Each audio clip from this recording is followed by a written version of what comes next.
Okay, sige po. So babalikan po natin. Again, dalawang passages lamang po ang ating pinag-uusapan pa sa ngayon. Ano po? Yung Matthew chapter 16 at saka yung Matthew chapter 18. Kasi nga sabi ko sa inyo, ito yung pinaka-basic pa. Okay? Pinag-uusapan natin dito yung mga first mention. Ibig sabihin kung saan yung unang mga talata na binanggit ang pangalan o ang word na church, of course sa Matthew 16, pero yung mga mas malapit pang mga verses po doon, kaya binabanggit natin yung Matthew chapter 18. Okay? Sige po, basahin po natin ito, ipipresent ko po sa inyo. Ito po yung sinabi ng Bible, Matthew chapter 16 verse number 13 down to verse number 20. Sabi po ng Biblia po dito, when Jesus came into the coast of Caesarea Philippi, he asked his disciples, saying, whom do men say that I, the Son of Man, am? And they said, some say that thou art John the Baptist, some Elias, and others Jeremiah, or one of the prophets. Verse number 15, he said unto them, but whom say ye that I am? And Simon Peter answered and said, thou art the Christ, the Son of the living God. And Jesus answered and said unto him, blessed art thou, Simon Bar-Jonah, for flesh and blood hath not revealed it unto thee, but my Father which is in heaven. And I say also unto thee, that thou art Peter, and upon this rock I will build my church, and the gates of hell shall not prevail against it. And I will give unto thee the keys of the kingdom of heaven, and whatsoever thou shalt bind on earth shall be bound in heaven, and whatsoever thou shalt loose on earth shall be loosed in heaven. Then charged he his disciples that they should tell no man that he was Jesus the Christ. Okay, so yan po yung ating pinaka-main text. At siguro naman sa inyo po ay palagi nyo na pong ririnig yan, no? Na binabasa yan palagi. Matthew 16:18, very common kahit na po ibang pananampalataya ay ginagamit po yan para po sa pag-aaral patungkol sa church. It is because it is the first mention sa New Testament ng word na church or ecclesia. Pinag-usapan na po natin yan, no? Yung semantics po yan. Okay, so just a recap, ano po na ating pag-aaral. Napag-usapan natin na ang isang church should be local. It is a local body. Ibig sabihin, visible with a particular place. Yan po yung ibig sabihin pag sinabing local. Hindi po sinabi na dahil local ay hindi stateside. Hindi po ganon. Pag sinabi pong local ay merong particular place. Okay? Particular place at nakikita, visible. Yung assembly. Okay? So dapat po ganon. Maliwanag po sa atin po yon. At kinakailangan present talaga, makikita dyan. Okay, bukod po doon ay makikita rin po natin na the church is not just a local body but also a living body. Ang church po ay katulad ng isang organism, buhay. Bakit? Ang sabi ng Biblia, tell it to the church, but if he neglect to hear the church. So, sa madaling salita, pag sabi ng Bible sa Matthew 18:17, tell it to the church. Ibig sabihin, sabihin mo doon sa assembly, sabihin mo doon sa mga tao. Yung church po, mga tao po yun, hindi po yung lugar, hindi po building. Meron nga lang particular na lugar, pero hindi po yung lugar ang church. Ang church po ay yung tao na nandoon sa particular na lugar. Okay? So sabi po dito, tell it unto the church. Sabihin mo doon sa church. So hindi naman po pwede kung ang church po ay yung lugar, mahirap naman kausapin mo yung lugar. No? Mahirap naman po 'yon. Ang natural, ang kakausapin mo ay yung mga tao. Okay? So sabihin mo doon sa mga tao. Ngayon, kung sinabi ng Bible na tell it unto the church, sa madaling salita, the church should be living. Mahirap po makipag-usap sa patay. Diba? And then, ano sabi ng Bible? But if he neglect to hear the church, kung hindi niya, i-ignore niya na makinig mula doon sa simbahan, sa madaling salita po, the church is kumbaga, meron siyang boses, meron siyang authority. No, yung church, meron siyang sasabihin. Kasi nga pakikinggan siya dapat eh. So, diyan po makikita na ang church should be living, dapat buhay. So, ang namamalakad, of course, ang namamalakad po sa church ay yung tao na itinalaga ng Panginoon. Yung pinaka under shepherd, walang iba kundi yung pong pastor. Yan po yung ibig sabihin po doon. So, ang church, mula doon sa simbahan, ay nagtalaga po ang pastor ng nagtalaga po ang Diyos ng tinatawag po na leader, na tinatawag pong under shepherd, kasi po isa lamang po ang shepherd, walang iba kundi ang Panginoong Jesucristo. So, under shepherd na madalas tinatawag po natin na pastor or preacher or minister, ano pa man. So siya po yung itinalaga ng Panginoon para siya po yung mangunguna po doon at siya po yung magpapakain ng salita ng Diyos para magpapalakas doon sa congregation or doon sa assembly or doon sa grupo ng tao na nasa particular na lugar. Okay, so it should be living. Buhay dapat. Ibig sabihin, active, gumagalaw. Kaya nga po, napaka-importante para sa isang simbahan na meron pong mga programa.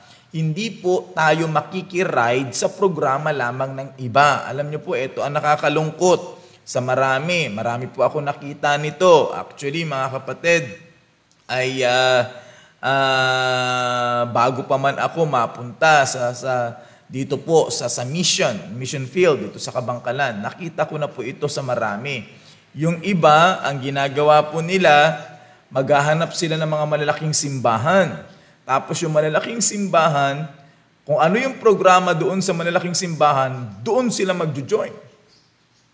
Tapos hahanap na naman ng ibang malalaking simbahan, doon na naman magjo-join. Tapos hahanap na naman ng iba na malalaking simbahan, doon na naman magjo-join. Alam niyo po, wala pa, sa akin lang naman po ito, it's a personal opinion. Pero mga kapatid, lagi niyo pong tatandaan, wala na pong the best na magpapalago sa isang kongregasyon na gagamitin ng Panginoon, kundi po yung tao na itinalaga ng Panginoon doon po sa simbahan na yan. Now, tayo po, uma-attend po tayo ng mga conferences. Yes, ako po, uma-attend din po ako doon po sa atin, sa Manila, sa Fort Bonifacio. Ang purpose po noon ay para makakuha ka ng idea. Okay? Hindi ka pupunta doon para magpa-check ng attendance. Pupunta ka doon para makakuha ka ng idea. Pangalawa, para ma-recharge ka. Okay? Kasi po, mahirap pag sa mission field na nag-iisa ka lang. Kumbaga, wala kang ka-fellowship. Dito po, halos wala po akong ka-fellowship dito. Solo-solo lang po kami. Kasi nga, bago pa lang yung congregation.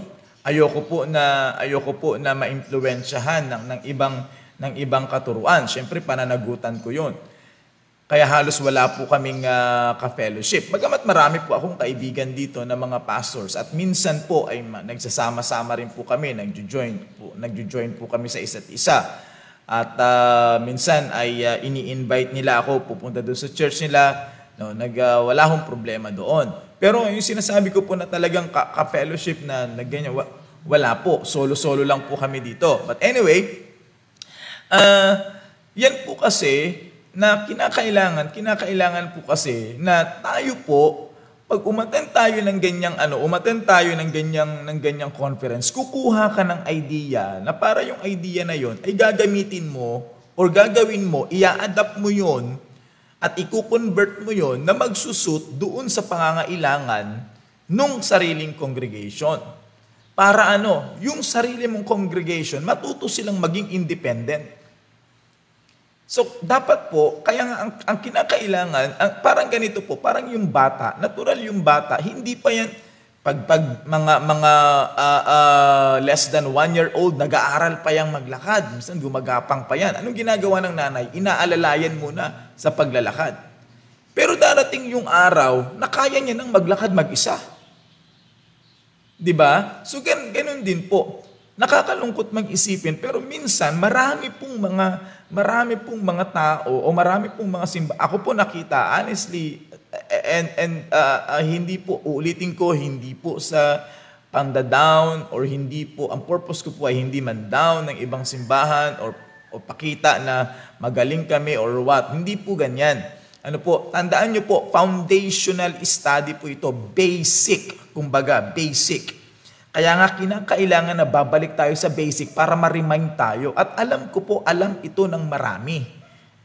Itong pinag-uusapan natin, sasabihin ko nga po sa inyo, marami na kayong natutunan na na bago pa ako nagsalita ng ganito. Alam kong marami na kayong narinig kasi basic nga ito Especially po sa inyong mga matatagal lang Kristiyano.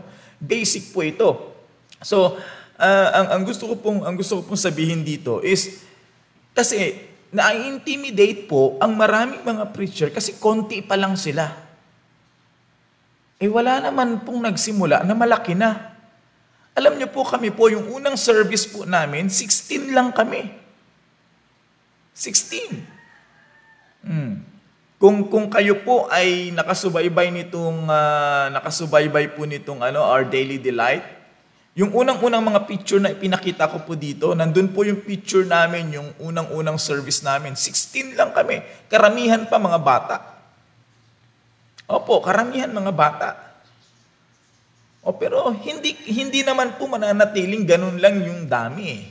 Kaya nga gagawa po tayo ng programa. Nagkaroon kami ng soul winning conference. Nagkaroon kami ng preacher's class. Nagkaroon kami ng youth conference na kung saan in-invite ko yung tatlong kaibigan po nating mga pastors, pati yung kanilang mga young people.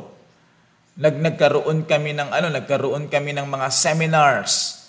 Yan, siguro nakatatlong soul winning seminars na po kami.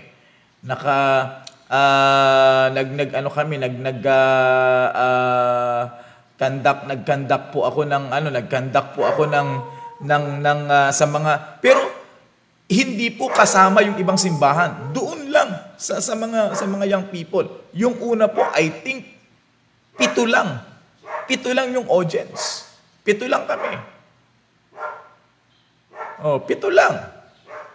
Pero ang punto po doon is at least nagtatanim ka. Bakit? Kasi buhay nga Buhay. So kinakailangan ay manatili. Inisip ko una, okay, bakit ito meron silang Young People's Conference. Bakit kami? Hindi namin kayang gawin. Yung una, inisip ko, kasi mahal yung budget. Talagang imagine mo, marami, pakakainin. Pero sabi ko sa Panginoon, Panginoon, alam ko naman na ang gawain ay hindi nakadepende sa budget. Nakadepende sa kapangyarihan mo. Sabi ko, wala kaming budget. Kulang din kami sa manpower. Konti lang kami. Pero sabi ko, gawain ito ng Panginoon Sino bang masusunod? Yung budget o yung kapangyarihan ng Panginoon? Okay, go kami. Alam niyo po nangyari mga kapatid. Yung mismong lugar. Nag-iisip po kami, minsan kumain kami ng lomi. Mag-asawa. Tapos doon po sa kinainan namin, may swimming pool po doon Parang nasa taas lang nung parang gusto lang namin mag-relax. Nung nandoon yung may-ari, na nakilala, nakausap ko po, ganyan. Mga Christian na rin pala, bagamat hindi Baptist, mga Christian na rin, naka-fellowship ko. So, sabi nung, Pastor, kung gusto nyo, dito kayo kung may mga activities kayo, pwede kayo dito sa amin, libre lang yung lugar. Sabi ko, okay yun na. Di okay. Sold na kami sa lugar. Akalain nyo po, ang una noon, iniisip ko, yung unang mga taon, kasi nga konti kami, ang unang mga taon, ang iniisip ko, paano kami gagalaw nito? Wala kaming budget, wala kaming tao, walang manpower. Mag-i-invite, madali lang mag-invite, ganyan. Pero yung manpower, yung pambili ng pagkain, yung pambili ganyan, di ba? So iisipin. Pero sabi ko, hindi pwede. Gawain ng Panginoon hindi nakadepende sa dami ng pera. Ang gawain ng Panginoon nakadepende sa dami ng pananampalataya. Ibig sabihin, kung gaano mo kalaki yung pananampalataya mo sa Diyos at kung gaano yung kapangyarihan ng Diyos. Kalahin mo mismo yung may-ari ng lugar na ang nag-open, hindi naman ako nagtatanong. So nakagawa kami ngayon ng conference na kami yung nag-host. O imagine nyo, 3 years pa lang kami. So kaya nga sabi ko, inuulit ko po para po sa mga bago nakikinig, hindi ko po ito sinasabi para magyabang na, mas magaling kami kaysa sa iba. Hindi po ganun. Ang sinasabi ko lang po, ipinapakita ko po dito that the church should be living. It should be a living body. It should be active. Dapat buhay.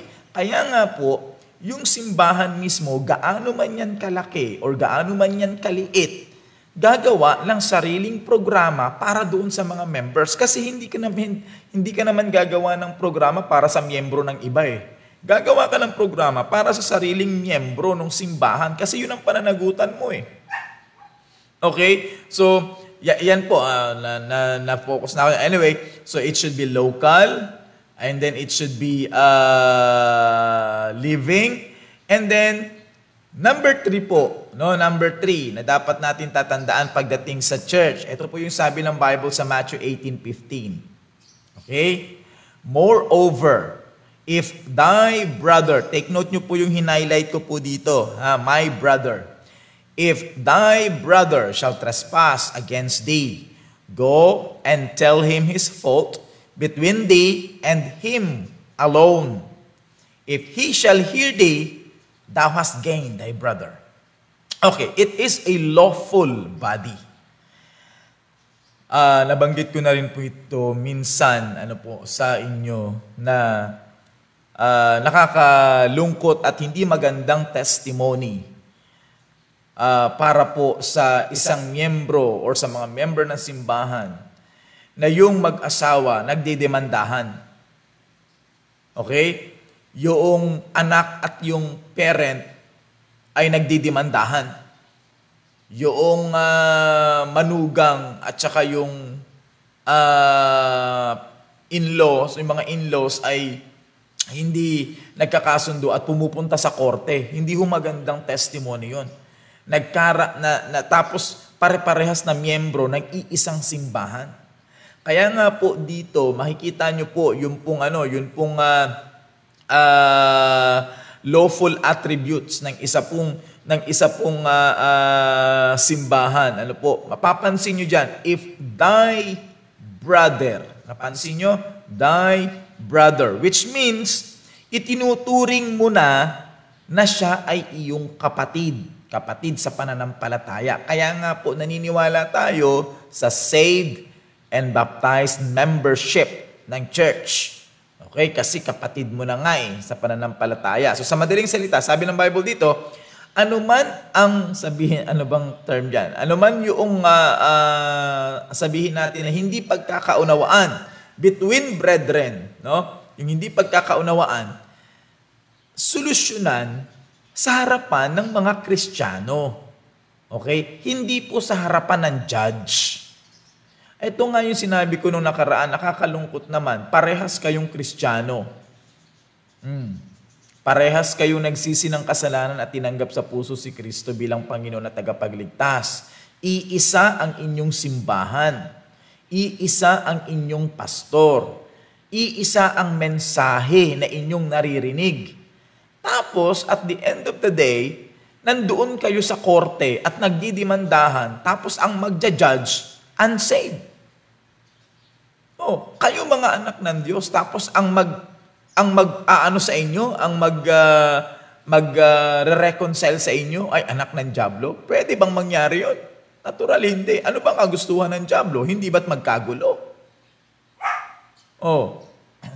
Hindi po pwede. Kaya nga, it is a lawful body sapagkat ang Diyos mismo ay nagtalaga ng prinsipyo para po sa tinatawag po na church discipline. Sapagkat yung church mismo ay responsible for the disciplinary action ng sarili niyang simbahan. Okay? So kaya sinabi po dito, if thy brother shall trespass against thee, may nagawa siyang, sabihin natin, may nagawang kasalanan. Ano sabi ng Bible? You go and tell him his fault between thee and him alone. Kausapin mo muna. Yan po yung prinsipyo ng church. Hindi mo ipopost sa social media. Alam nyo, nakakalungkot nito. Ito, gawain to ng maraming Kristiyano pero sana wag nyong gagawin. Ano po? Wag nyong gagawin. Ito po ay gawain ng maraming Kristiyano, matatagal na. Alam niyo po kung ano yung ginagawa nila. Pag meron silang sama ng loob doon sa kanilang kapatiran, ipinopost nila sa Facebook, hindi nga lang pinapangalanan. Nagpaparinig ba? Ay, hindi po. Sa totoo lang, makademonyo pong pamamaraan yun. Ang dami pong gumagawa yan. Nalulungkot nga ako. Sabi ko, pambirang tagal-tagal na itong tao na to. Tagal-tagal ng Kristiyano to. Bakit ganito pa rin ang attitude nito? Ang sabi ng Bible, go and tell him his fault. Alone. Ang masakit nito, ipinost na nga sa Facebook, nakapublic pa.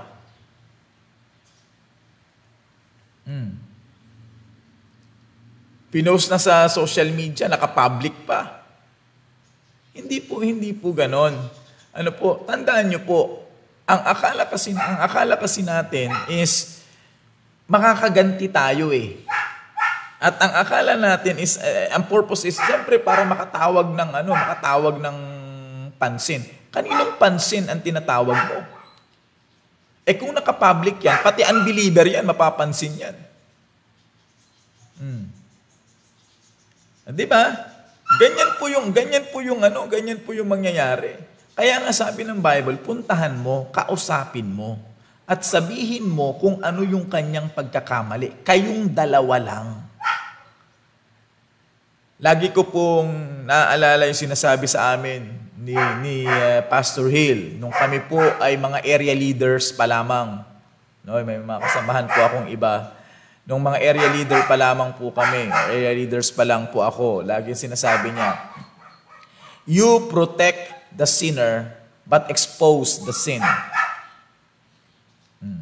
Expose mo yung kasalanan para hiwala ng tutulad na iba, pero protectionan mo yung sinner. Ang purpose po ng pagpunta mo doon sa kanya para sabihin yung kasalanan ay hindi para siya ay mapahiya. Never. Hindi po para mapahiya, kundi para siya po ay matuto. Kasi baka mamaya hindi niya alam yun Baka mamaya hindi niya alam na nakasakit na pala siya, nakasagasa na pala siya. Hindi niya alam. So kaya nga lalapitan mo alone at sasabihin mo sa kanya. Yung kanyang pagkakamali. Wag mo ipopost inuulit ko, wag mong ipopost sa social media. Hindi po yan gawain ng isang matinong miyembro ng simbahan. Bagamat tapos yung iba sa inyo magla-like pa. Yung iba mag-heart pa. Bakit magla-like? Bakit mag-heart? Kasi kilala nyo kung sino yung pinatatamaan. Hindi po gano'n. Alam niyo ba kahit nasa simbahan, meron pong gumagawa niyan? Kaya nga sabi ko nung narinig ko, naku, kawawa ang pamilya nito. Nung narinig ko, alam niyo po ang problema natin, kung minsan lalo na yung mga hindi gaanong techie, hindi gaanong marunong sa social media. Alam niyo kung saan nila dinadaan? Testimony time. Di ba? May narinig na ba kayo niyan? During testimony, doon siya nagpaparinig. Nagpaparinig siya. Meron siyang tinutukoy na tao, bagamat hindi naman niya pinapangalanan. Kaya ang dami ko pong napakinggan niya, sabi ko, kawawa ang pamilya nito. Kasi yun ang sabi ng Bible God shall destroy the house of the wicked. Bakit po? Pag pinag-aralan niyo po yung word na wicked doon, hindi po yun para sa mga unbeliever lang. Even sa mga believer na miyembro po ng simbahan. Bakit po? Yung testimony time, yan po ay pattern, yan po ay program sa church. Do you understand kung ano po yung church? It's the house of God. Alam niyo ba kung anong implication ng house of God? Means family. So, programa yan ng Diyos sa kanyang pamilya. Kapag sinira mo, anong gagawin ng Panginoon sa pamilya mo? Anong gagawin ng Panginoon sa pamilya mo? Akalain mo, tatayo doon, etong huwag niyong gagawin. Please, huwag niyong gagawin. Natatayo kayo, you will grab the microphone at magsasalita kayo para itaas yung pangalan niyo. Number 1, huwag niyong gagawin yan. Pangalawa na huwag niyong gagawin, para itaas yung pangalan ng iba. Pangalan ng kaibigan mo or pangalan ng pastor o pangalan ng pamilya ng pastor. No, huwag niyong gagawin yan. Pangatlo na huwag niyong gagawin na magte-testimony kayo para i-down yung iba. No. Sabi ko sa inyo, kawawa ang pamilya niyo. Ang balik niyan sa pamilya niyo. Okay? Pang-apat na wag niyong gagawin. Huwag kayong maniningil ng utang. My goodness naman. Napaka naman yan. Ginamit yung testimony time para maningil ng utang.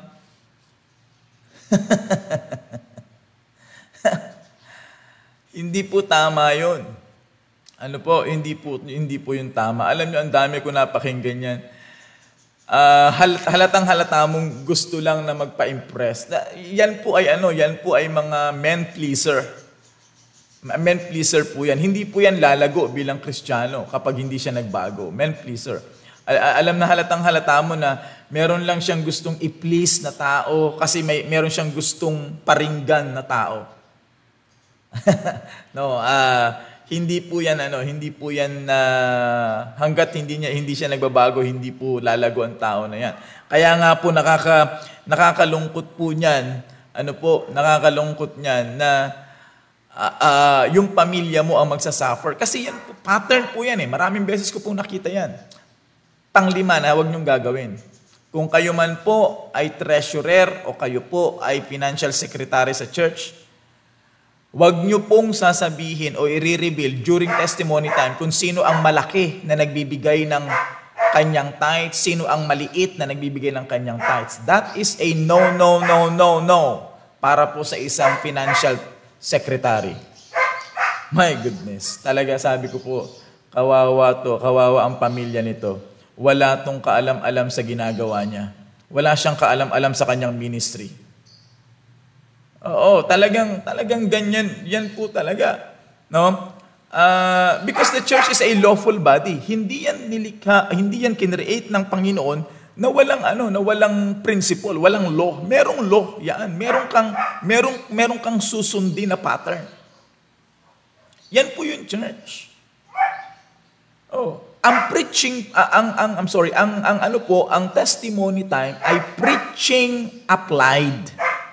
Ang purpose po niyan is to edify the church. Ang purpose po niyan is to encourage, not to offend. Bagamat may mga na-offend, pero ang purpose niyan is to encourage. Ibig sabihin, ang gagawin ang testimony time ganito. Kaya nga po sa lalo na pag may mga program po kami, ibig sabihin meron kaming testimony time pag Father's Day, Mother's Day or anong tawag niyan, yung mga anniversary. Yan. Kinakausap ko yung magte-testimony. Ito yung inyong ito yung pattern ng inyong testimony. Bakit? Para alam nila kung para saan yung testimony. Kaya yan sinasabi ko sa kanila, kinakausap ko po. Kinakausap ko sila para alam nila. Kasi baka mamaya pag hindi mo yan kinausap, ay baka simula sa panahon ng Hapon. Magkwento yan simula sa panahon ng Hapon. Wala, ubos na yung oras nyo. Hindi mo na halos mapigil kasi hawak niya na yung microphone. Diba? So, hindi po ganyan. Testimony ay preaching applied. Ibig sabihin, Maaring meron kang by the way, isa pa po ito. Ang testimony po ay hindi po yan yung panahon na magbubuhos ka ng iyong problema. Bagamat nababanggit yung problema, pero hindi po yan yung panahon para magbuhos ka ng iyong problema.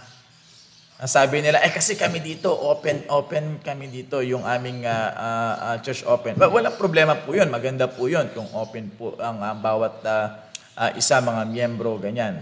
Walang ano po yun, okay po yun. Pero hindi po yan po yun. The best counseling time is when you hear the Word of God. Mula po doon sa pulpit na naipipreach, that's the best counseling time. You sit down at the pew, you listen to the preaching of the Word of God. That's the best counseling time. Kasi wala na pong ibang nakakaalam ng kailangan ng tao, maliban na po sa Diyos. Okay? Yung preacher, yung pastor, yung minister, o kung sino man yung nakatayo dyan behind the pulpit, gagamitin lamang po yan. Pero hindi po yan ang nakakaalam. Kahit na po ako, hindi ko naman alam kung anong nasa isip nyo, hindi ko naman alam kung anong nasa puso nyo. Diba? So, pero ang Panginoon po, since God is omniscient, ang Diyos po ay all-knowing, nakakaalam ng lahat ng bagay, alam po niya yung nasa isip mo, alam niya yung puso mo, alam niya yung ginawa mo, alam niya yung past, yung present, yung future mo, alam niya yan. So, siya ngayon ang gagawa ng paraan kung paano kanya tutulungan. Gagamit lang siya ng tao. Okay, so, hindi po yan yung counseling. Kung gusto nyo po na mag-open ng inyong problema, you go to your pastor at mag-schedule kayo ng counseling time. But, the best, sabi ko nga po sa inyo, counseling time ay walang iba, is during the service, you listen to the preaching of the Word of God. Okay? So, ang testimony time po ay preaching applied. Halimbawa, meron kang problema, tapos may narinig kang mensahe mula sa pulpito na parang nakita mo akma sa iyong problema, in-apply mo yung narinig mong mula sa salita ng Diyos, and then nasolusyonan yung iyong problema nung in-apply mo, yun po yung iyong itetestify. Na nung na ikaw ay in-apply mo yung narinig mong salita ng Diyos, eto ang ginawa sa iyo ng Panginoon. Para yung ibang mga tao po, ma-encourage sila na makinig din ng mensahe mula sa salita ng Diyos. That is for edification or for